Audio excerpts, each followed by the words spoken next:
Hi, I'm a big fan of the Picross series by the game developer Jupiter, and I wanted to make a comprehensive overview video of the entire series.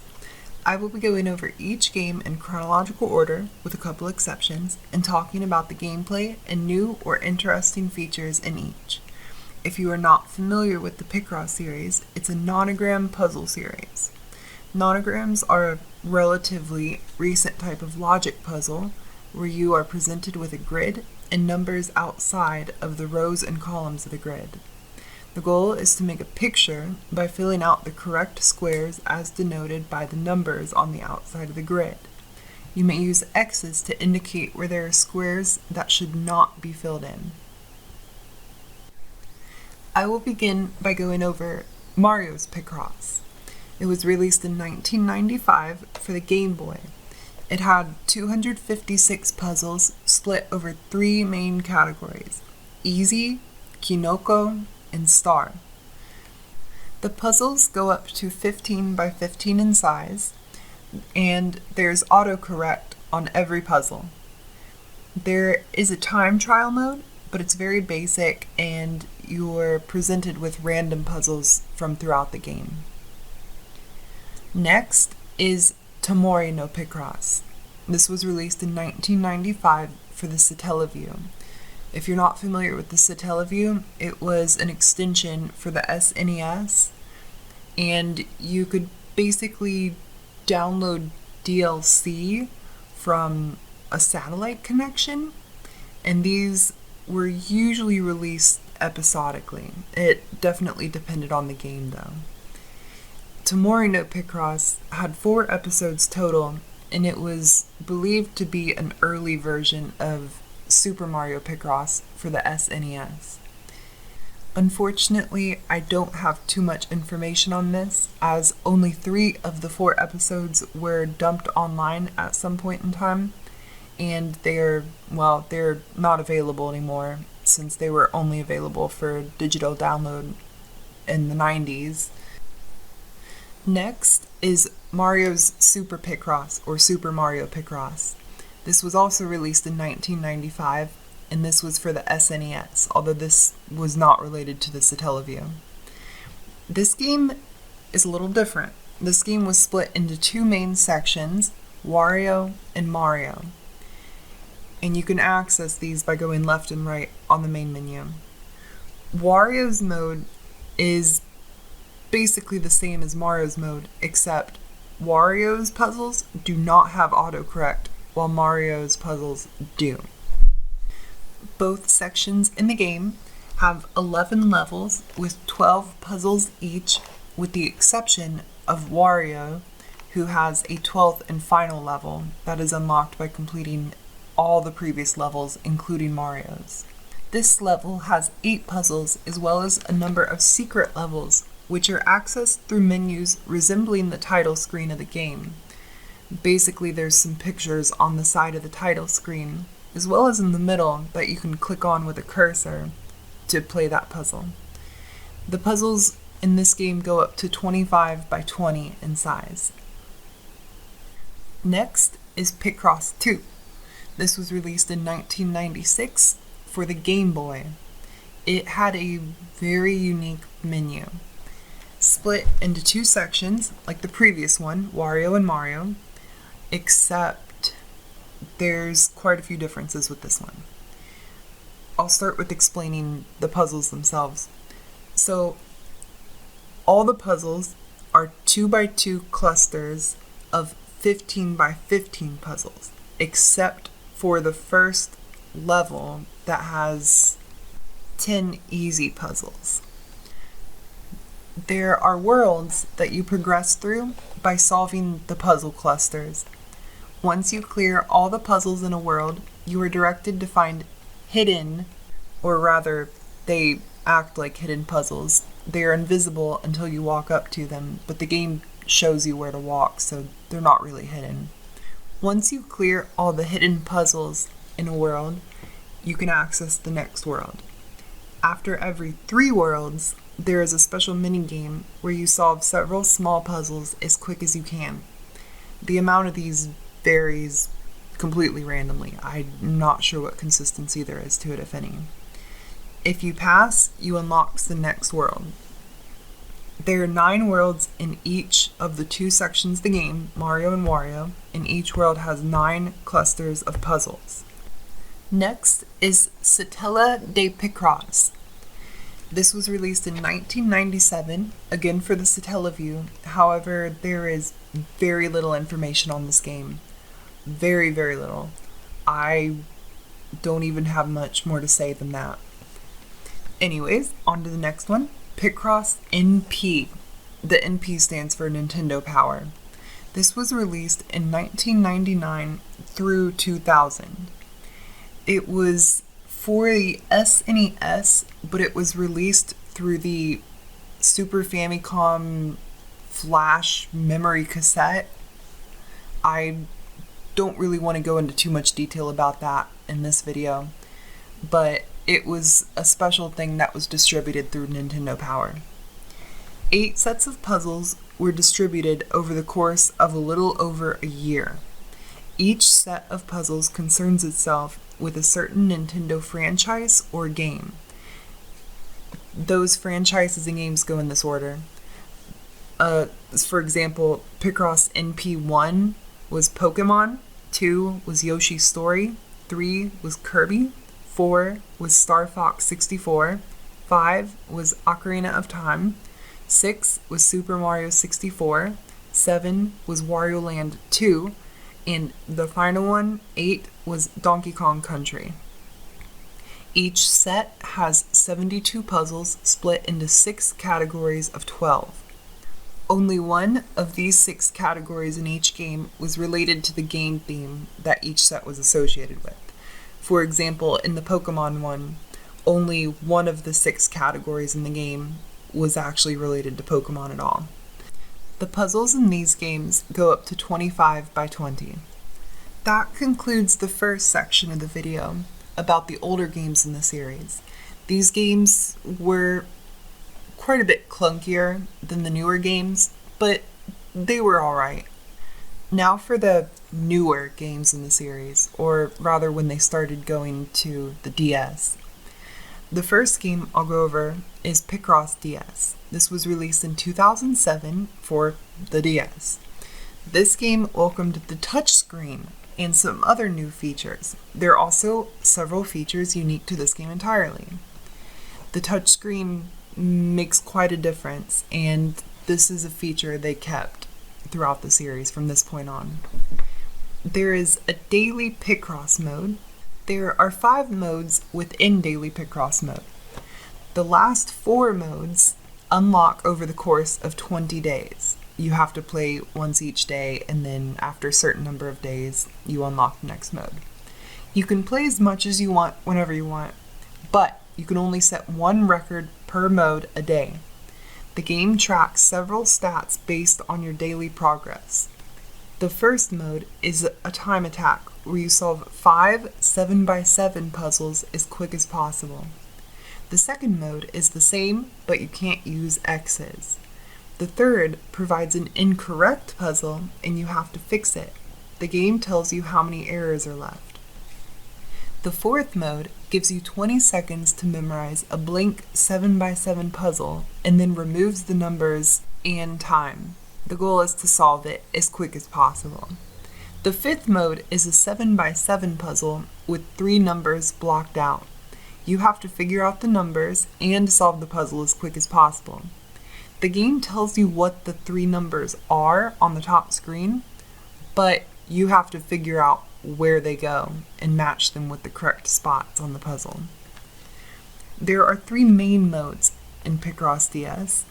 Easy mode has 15 puzzles, sort of as a tutorial. This is pretty common in a lot of the games.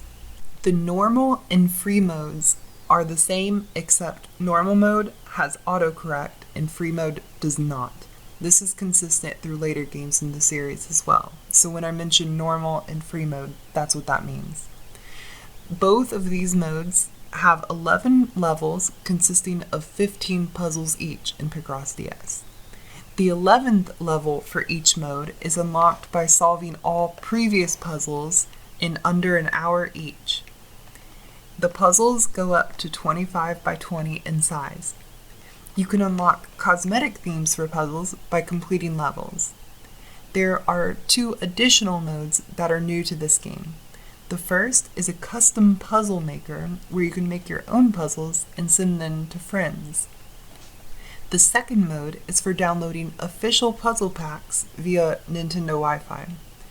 There were quite a few packs released this way, and most of them were repacks of puzzles from the older Picross games, such as Picross NP and Mario's Picross.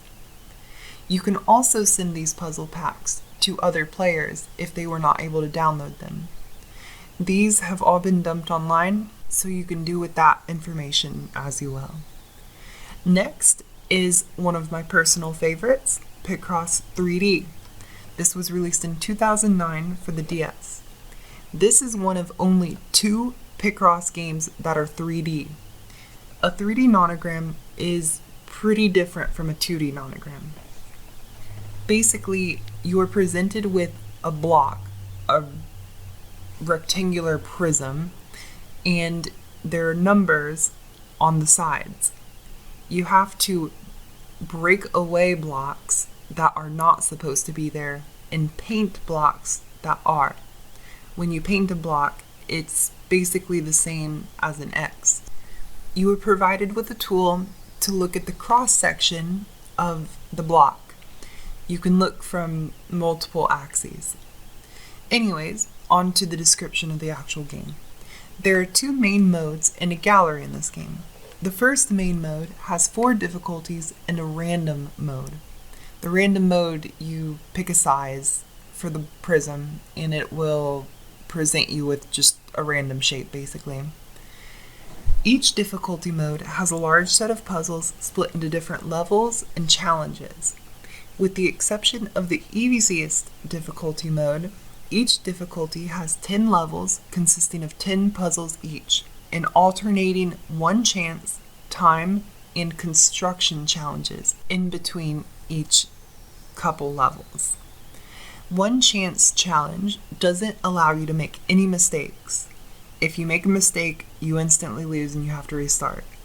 Time challenge has a tighter time limit, but it's pretty manageable. Construction challenge is a large puzzle consisting of multiple smaller puzzles. So only once you complete the small puzzles, it will show the final complete image. Each puzzle has a 3-star system. You can get 3 stars for making no mistakes and completing the puzzle within a particular time limit. The time limit and mistake count is shown before you begin the level and during the level. The last 2 puzzles in each level are unlocked by obtaining a certain number of stars in that level. The My Picross mode allows for downloading of official puzzles and sharing of custom puzzles, much like Picross DS. There were a lot of 3D puzzles that were presented officially in this way, but they're not from previous games since this is the first 3D nonogram game. These can be sent to other players as well, except you could only send them one at a time. So there's, I would say, about 400 to 500 of these official puzzles that were distributed, so that may be pretty difficult if you wanted to share them with someone. Anyways, the gallery has different collections which fill out by completing puzzles that apply to that collection's theme.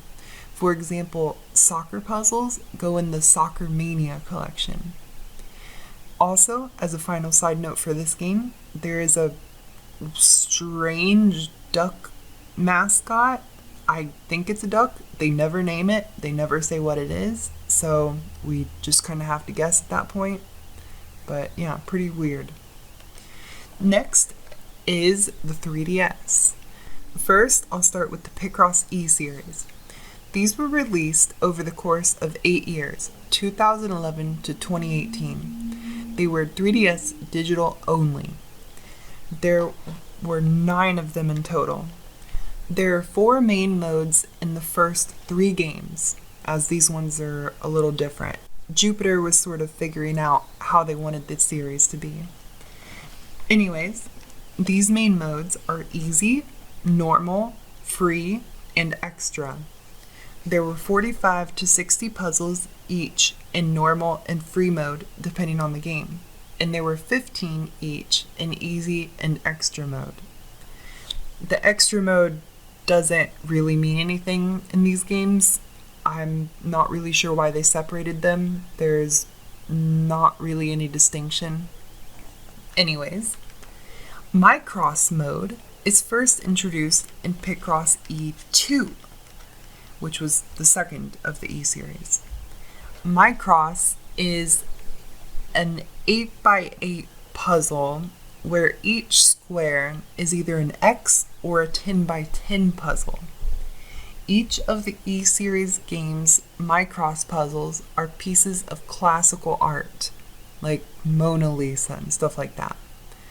Mega Picross mode is first introduced in Picross E3, replacing Picross. Mega Picross is the same as normal Picross puzzles, but some of the columns are combined together to create mega numbers. The fourth game is the first one to combine free and normal mode into one single mode, and this has been the norm since. Additionally, this is when the E-series of games started becoming consistently similar in theme. The first mode for these games is Picross mode. In each of these, there are 105 to 150 puzzles. Again, this replaced normal and free mode. While you were able to select in a couple of the previous games if you wanted autocorrect on or not, now it was completely in the options menu, and the mode had no bearing on it, although autocorrect is turned on by default in all the games since that. Anyways, both Mega Picross and Picross modes are present together, starting in E4. Mega Picross has 30 to 150 puzzles, depending on the game, and Picross has 2 to 4 puzzles, depending on the game. The fourth game also introduces the special puzzle mode. These puzzles are unlocked by having save data for the previous 3 games. Each save data unlocks 5 puzzles for a total of 15 special puzzles per Picross E-series game, from E4 to E9. The second game, E2, not only introduced the Picross mode, but also the medal feature. Medals are obtained when you complete a puzzle without hint roulette or autocorrect turned on. The only reward for completing puzzles with medals is a thank you message from the developers when you complete all puzzles in a mode with medals. This feature is kept through basically every game since that. The first 3 E-series games go up to 15 by 15 in size, while the later ones go up to 20 by 15 in size. Next is Club Nintendo Picross. This was released in 2012, and it was 3DS digital only, but you could only get it as a Club Nintendo reward, back when Club Nintendo was a thing, before My Nintendo. This game was very similar to Picross E2, probably just a reskin of it basically, but all the puzzles are Nintendo themed. Easy mode has 11 puzzles, and normal and free mode have 30 puzzles each. Extra mode has 15 puzzles, and Picross mode has 2 puzzles. Otherwise, exactly the same as Picross E2. Next is Club Nintendo Picross Plus. This was released in 2014, and it was also, like the previous one, released digital only on 3DS through Club Nintendo Rewards. This is a little bit different though. There is a normal mode, a Picross mode, and a Mega Picross mode. Also includes a random mode, which had not been seen since, I guess, Picross 3D. I'm not exactly sure why this game has it, but in this game, the random mode selects a random puzzle from the game. That's it. Normal mode has 105 puzzles, Picross mode has 3 puzzles, and Mega Picross mode has 45 puzzles, all Nintendo themed.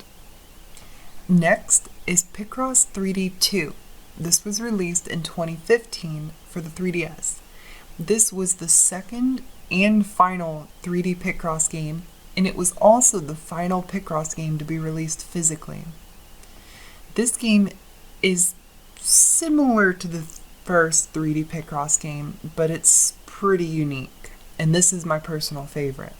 I'll start by explaining the menu. All puzzles are split into books or levels that consist of varying numbers of puzzles. This game retains the occasional challenges that the first 3D Picross game had: construction, one chance, and time challenges. They have the same rules as before. Instead of the star system, this game uses a medal system, not like the other games though. There are several tiers of systems, 4 to be exact, which are gained depending on the amount of points you earn when you complete the puzzle in under certain times and without too many mistakes. This game is the only Picross game to support amiibos. There are 9 puzzles in total to be unlocked with various Nintendo-themed amiibos. This includes Mario and Kirby franchises. The game also introduces a new difficulty system. This mode is exclusive to this game. You can change difficulties at any time between easy, medium, and hard. It changes the numbers on the blocks. I'm not sure if there's a difference in points for these. The basic gameplay is also somewhat different from the first 3D Picross, as it now uses 2 colors instead of 1. This can add quite a bit of complexity to it. There are 310 puzzles in total in the game, including the amiibo ones, and there are no additional modes. Pokemon Picross. This one's a weird one. This came out in 2015, and it was 3DS digital only. This game is very different. This game was technically free to play, although you could pay $30 to not have to worry about the premium currency permanently. This game features an achievement system where you can gain the premium currency, or Picrites. There are 100 achievements in total. The game is split into 2 main sections, Standard and Alt World. The Alt World levels are the same as the Standard levels, but Mega Picross. There are 30 areas in each world with varying numbers of puzzles in each. There are missions for each puzzle, some requiring certain times, skills, or Pokemon equipped. You can equip up to 5 Pokemon on your team, and each has its own skill. There are both active and passive skills. You can capture a Pokemon simply by completing its puzzle. There is a Micross mode called Murals. There are 2 of them, and they are 80 by 80, just like in the E-series, except you can unlock each square by completing certain missions in the Standard world. And you can see which missions these are by simply viewing the missions on each puzzle. The 2 murals are also Pokemon that you can capture by completing them. There is a challenge, or rather training mode, that functions very similar to Picross DS's daily mode. You can earn Picrites each day this way if you are playing for free. Each success increases the amount you receive. There are also achievements associated with this. There are 304 Pokemon you can capture in total, including Mega Evolutions and subspecies. The Pokemon go up all the way through X and Y. There is also a password system that can be used to make mythical Pokemon appear in certain areas. The puzzles go up to 20 by 15 in size. Next, Twilight Princess Picross, or the official name is My Nintendo Picross, The Legend of Zelda, Twilight Princess. Yeah, there's 2 colons in there. This game came out in 2016, and it was 3DS digital only again, except it was only released through My Nintendo Rewards for Platinum coins. It was up for quite a while, so I feel like probably quite a few people were introduced to the series through this. The redemption process was basically the same as the Club Nintendo games. This game has a normal Picross mode, Mega Picross, and Micross. Normal and Mega Picross modes have 45 puzzles each, while Micross mode only has 1 puzzle. For some strange reason, this game supports Miiverse. I don't remember what it did. I think maybe each puzzle unlocked a sticker you could use, but I'm not sure about that. This is the only game to have Miiverse support. Well, not anymore. Next up is another very strange one. Final Fantasy Piclogica. This game was released in 2 forms. The first was released in 2013 on the phone, and the second was released in 2017 on the 3DS. This game is very unique for many, many reasons. Unfortunately, the phone version shut down in 2018, and it was pretty different from the 3DS one. I was not able to play the phone version, so I don't know too much about how it was different, but I do know there were a lot more characters to earn through a gacha system, an equip system, a crafting system, and events. Once the 3DS version came out in 2017, they sort of saw it as an opportunity to shut down the phone version, as the 3DS one could be played offline while the phone one could not. The 3DS game was free to play, like Pokemon Picross, where you could pay some money to unlock the entire game permanently, without having to worry about premium currency, which I think were Koopo nuts. There are 33 areas total, with each area having 10 puzzles. Areas 31 and 32 are unlocked via alternate methods. 31 was unlocked via a password, and 32 was unlocked via linking the phone version before it shut down. Many of the puzzles feature a battle mode that can be initiated only after completing that puzzle. If you successfully complete the battle, you earn the character that the puzzle is of. Each puzzle has missions, much like in Pokemon Picross. The battles have their own missions as well. Each mission provides a star when beat, which can be used to increase a unit's level by 1. Each unit can be leveled up to 9. As with most RPGs, their stats increase and they unlock new skills as they level up. Their weapon also improves. Weapons and skills are attached to each character and cannot be changed. There are 3 types of skills: ability, skill, and premium. Ability and premium are active skills, while skills are passive. Not all units possess ability skills, but they can have up to 2 each. Each ability and premium skill has an element, type, and rank. The rank levels up by leveling the unit. The types vary, but include healing, protection, and damage.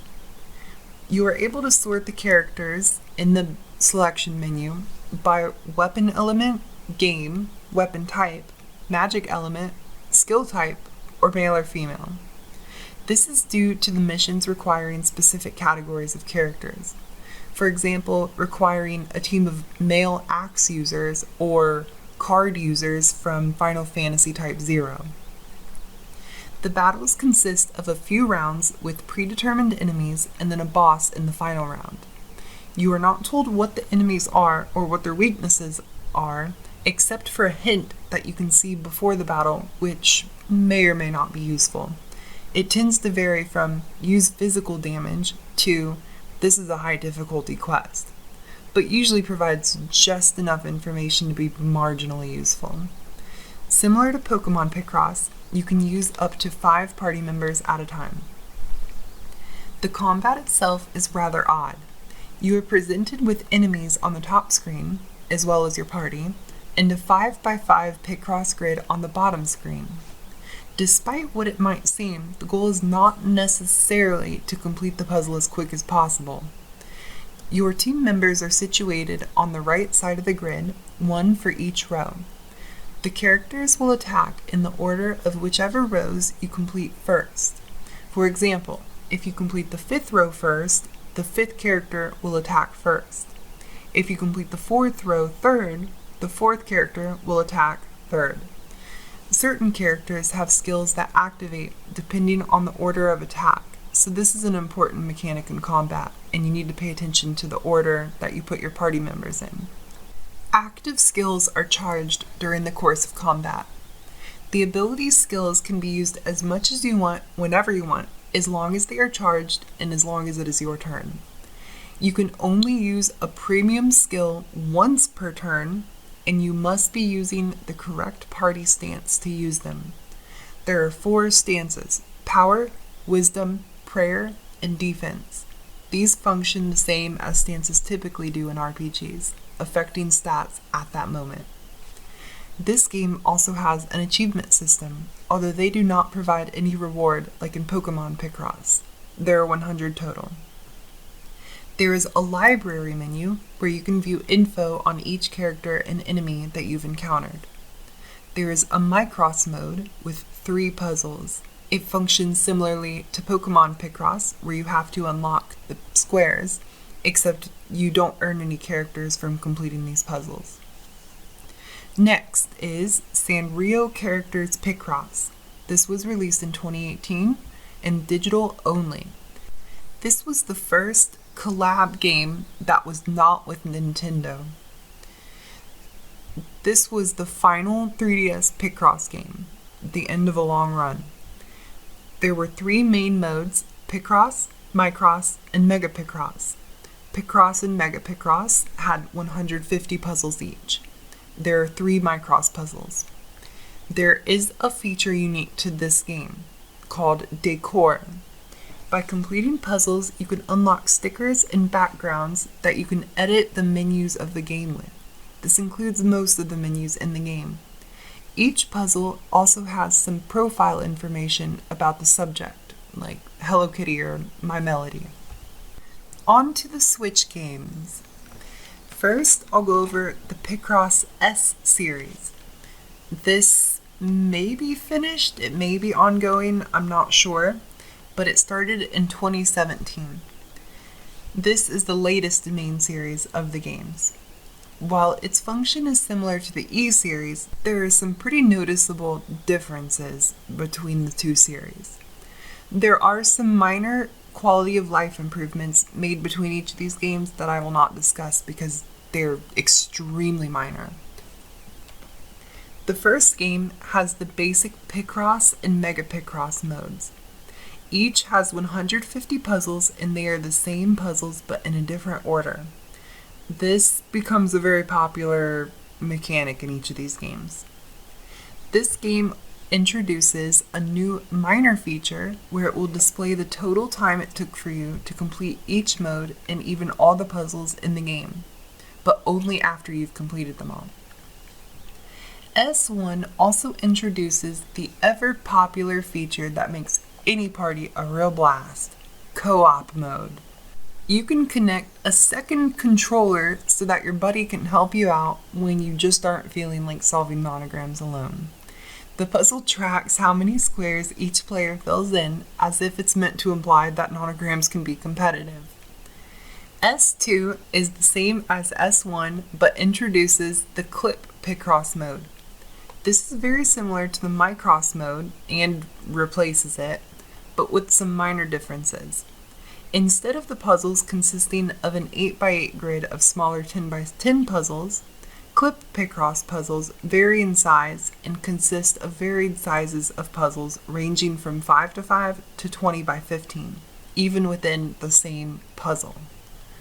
The puzzles are not distributed through the larger puzzle grid evenly, making up random parts of the whole picture. The small puzzles within the Clip Picross puzzles are unlocked by completing puzzles in the main Picross mode and starting in S7 Mega Picross mode as well. Only once you complete all the Clip Picross puzzles within the larger picture will it reveal itself in its entirety. There are 5 Clip Picross puzzles per S game, and each game's 5 puzzles are scenes from a different fairy tale. For example, S2's fairy tale is Cinderella, so the 5 puzzles are scenes from throughout that story. S3 is the same as S2, except it introduces one of my favorite modes, the color Picross mode. Color Picross is like normal Picross, except there are multiple colors instead of just filling in squares black. An interesting side note about this feature is that once you complete each puzzle, they do not display static images, but rather short videos like GIFs. There are 30 color Picross puzzles per S game. S4 is the same as S3, but like the last couple, this adds a new mode as well. The Extras mode functions similarly to the special puzzles from E4 through 9, where you unlock some puzzles by having save data from 3 of the previous games. And it's a little strange because it's not the previous 3 games to the current game, but it's kind of just random which 3 previous games in the series. There is a noticeable difference in the S extra modes. 2 puzzles are unlocked by default, and each of the previous 3 games unlocks 1 puzzle each for a total of 5. This may not seem like much, it may seem like a total decrease from the E series, but there's a huge difference. The 2 default puzzles are 30 by 30, while the 3 unlocked puzzles are 40 by 30. 40 by 30 is still the largest puzzle size in the entire series, and they can take a while. I usually take about 25 to 45 minutes per 40 by 30 puzzle. S5 through S9 are largely the same except for S8, which adds what is probably the most highly requested and most critically acclaimed feature in the entire series, 4-player mode. Jupiter saw what great success the 2-player co-op mode was and figured the only possible way to improve the series at that point was to add the ability to play with 3 of your friends at once. This is a blast at parties. Everyone loves playing Picross together. S9 adds a rewind feature so you can rewind the puzzle. This feature was retained in Logiart Grimoire, which I'll get to last. Kimono Friends Picross. This was released in 2018 for the Switch. Since Nintendo started getting really shy around Jupiter for no particular reason, which Jupiter has referenced in social media, Jupiter decided to start experimenting with other franchises after their success with the Sanrio collab. The most obvious collaboration was with the hit anime series Kimono Friends. This game is very similar to the S series, except there's a Friends menu that allows you to change what characters appear on certain menus. You can also change the artwork of these characters. Almost all of the puzzles are of characters from the series. I think there's only about 4 or 5 that are not. Like the other S games, there are 150 puzzles each in normal and Mega Picross mode, and 5 puzzles in Clip Picross. The Clip Picross puzzles features different groups of characters together. Picross, Lord of the Nazarick. This game was released in 2019 for the Switch. This is the second of the collab series on the Switch. Like Kimono Friends Picross, this is another anime collab, this time with Overlord. There is a minor plotline where you are solving puzzles to bring back Ainz's memories. The menu is split into 9 characters. Each character has 9 normal Picross puzzles, 9 Mega Picross puzzles, which are the same as the normal ones, 3 Color Picross puzzles, and 1 Clip Picross puzzle. Additionally, each character has a gallery where you can unlock and view different scenes from the anime, as well as special artwork. Next, Picross S Genesis and Master System Edition. This was released in 2021 for the Switch. This is another collab game, except this time it's not an anime, it's Sega. Like the later S games, this game has 150 Picross and Mega Picross puzzles each, 30 color puzzles, but only 3 clip Picross puzzles. Every puzzle in the game is related to Sega games and consoles. Next, one of the most bizarre games in the entire series, Picross X, Pickbits vs. Ouzboros. If that doesn't make any sense to you, you're on the right track because they never explain what this set means. This game is extremely different from the others. It was released in 2022 and it's all about speed. This game's gameplay is essentially a battle where you are trying to solve as many 5x5 puzzles as you can in the given time limit. But wait, there's more. I'll get to it in a bit. The game is split into 10 rooms, with each having 8 to 14 levels. Each level has varying numbers of rounds and varying rules. Each room has a different theme that is typically associated with the rules for the levels in that room. Each level cannot surpass 9 primary rounds. There are many different rule sets in the game, and I mean many, and they change between rounds even within the same level. They are also sorted into different types. Some make the puzzle a different shape, some block out what you're able to see, some change the rules of nonograms themselves. It varies pretty heavily.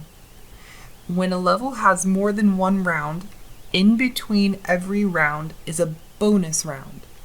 Bonus rounds consist of trying to obtain treasure chests, which provide extra points and weapon ammo. Treasure chests can only be claimed by first solving the rest of the row and column that they are in, and then filling out the square with the chest. There is only one chest per bonus puzzle, and you can do as many bonus puzzles as possible within the time limit it provides.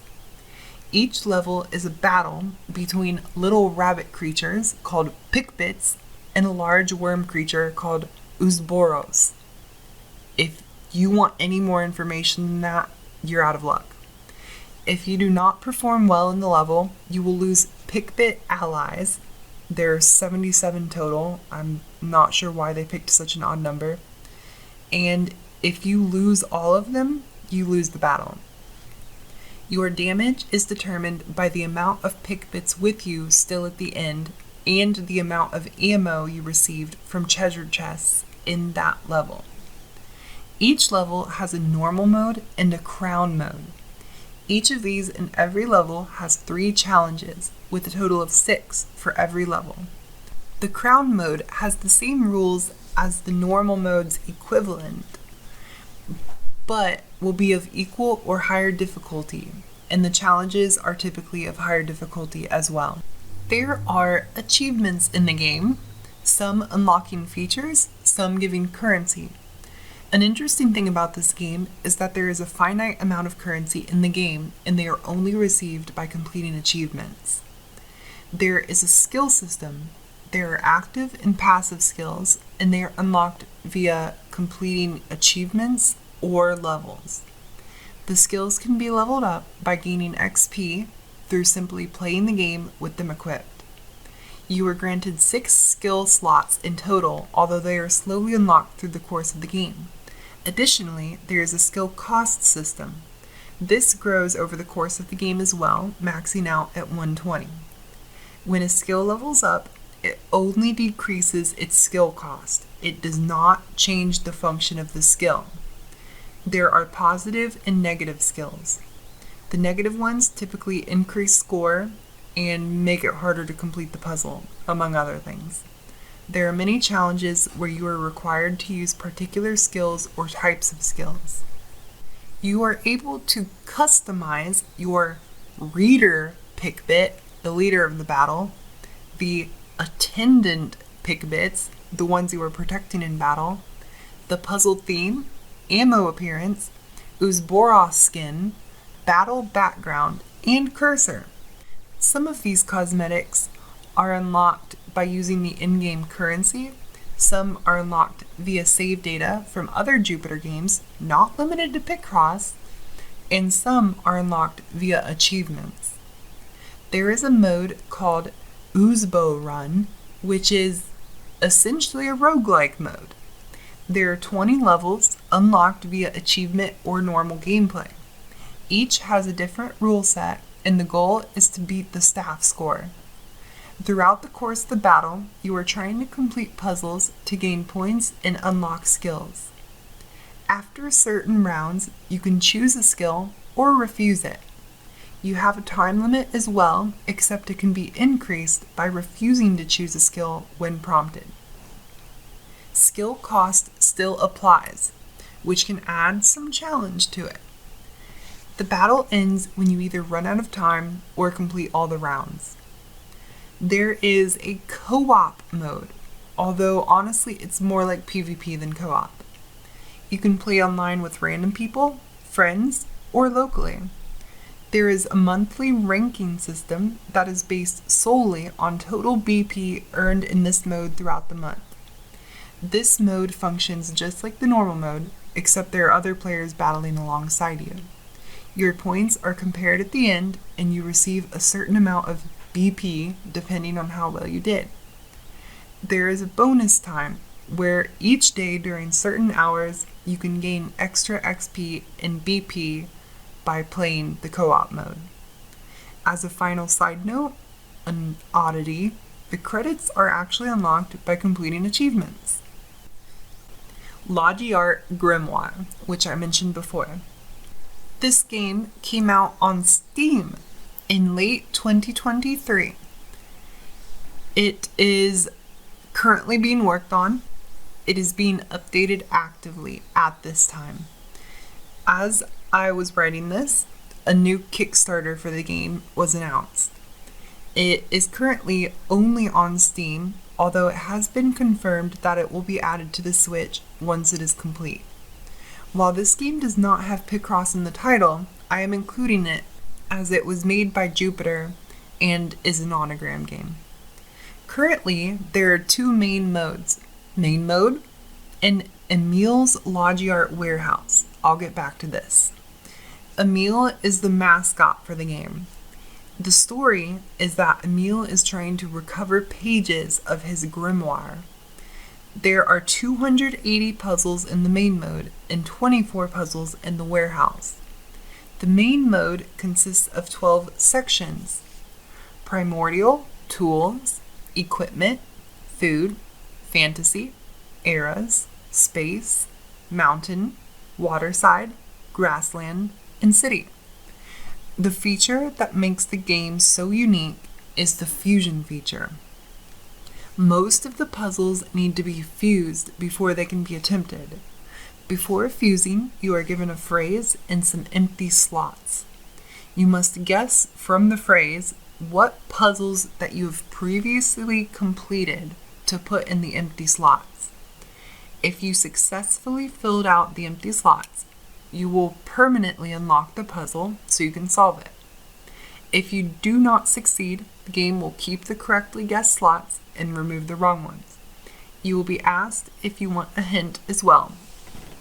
The hint will show the category or categories that the missing slots are from.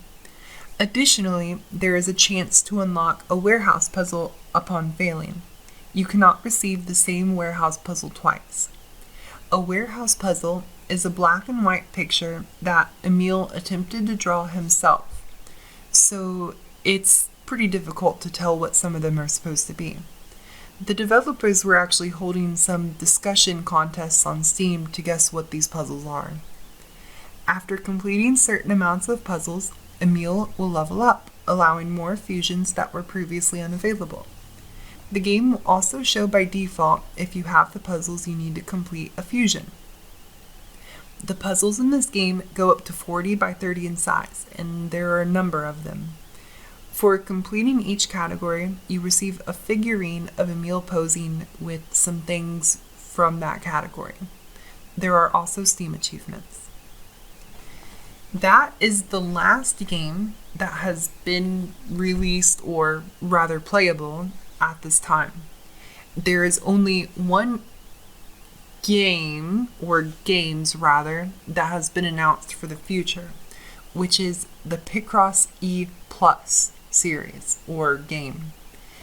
This is basically meant to be a repack of the E series games from the 3DS, but now on the Switch. And it will function as sort of a seasonal DLC system, I guess. That's about all the information we have on that so far.